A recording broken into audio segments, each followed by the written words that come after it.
So if I'm going to do, say, the lower thoracic spine, so I've done, let's say T6, T7, or T5, T6, that sort of area, mid. How do you think it would differ from the one below? So let's say we're going to do, say, T9 or T10. Bigger vertebrae. No? No. In terms of positioning? So how would I change it slightly? It's only one main change. Drawn. No? Hands? The flexion of a patient. Okay, so they flex a bit more. And then this is going to be more of a thoracic lift up than a thoracic thrust back. Yeah? Okay. So if you sit back, so remember the patient, get them to sit back, we can't see come around. So let's try we will anyway, we'll see how we get on. A bit more, you sit back further.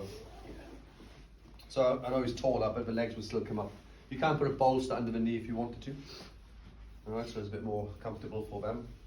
So find the inferior angle if you can't see come around, so I'm going to move around a little bit in today. So the towel is the same.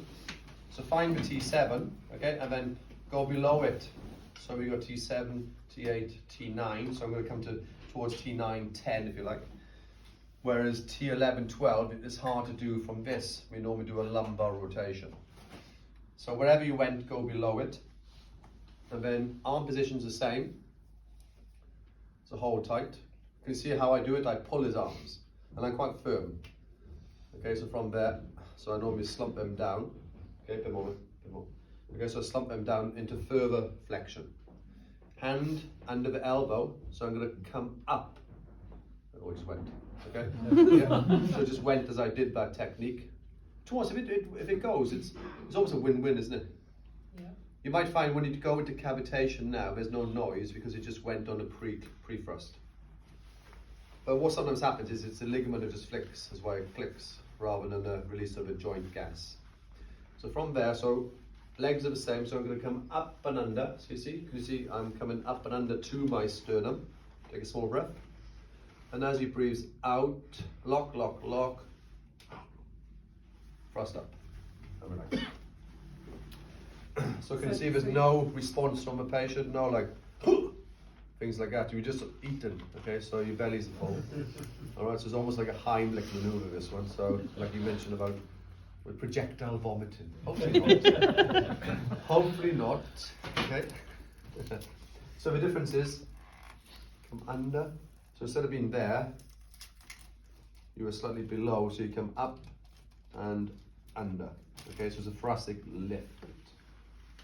Some people struggle, but then some people find it easier because they understand the mechanics.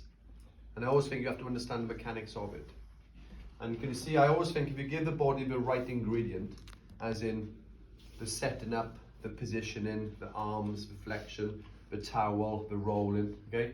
As you are going to do it, sometimes it will click without doing it because you give them the body the right ingredient. And it's just that finale, it's just the icing on the cake. Okay, sometimes you just put the carrot on the cake and it's just a little touch and it goes click. All right? It's almost frustrating for people sometimes because like the sports massage therapist will spend the hour massaging, loosening, and they go, John, can you just manipulate my patient? Yeah, that's fine. Start walking. Yeah, just click and walk out. And they only remember the click, the patient. That click was fantastic. What about the hour's massage?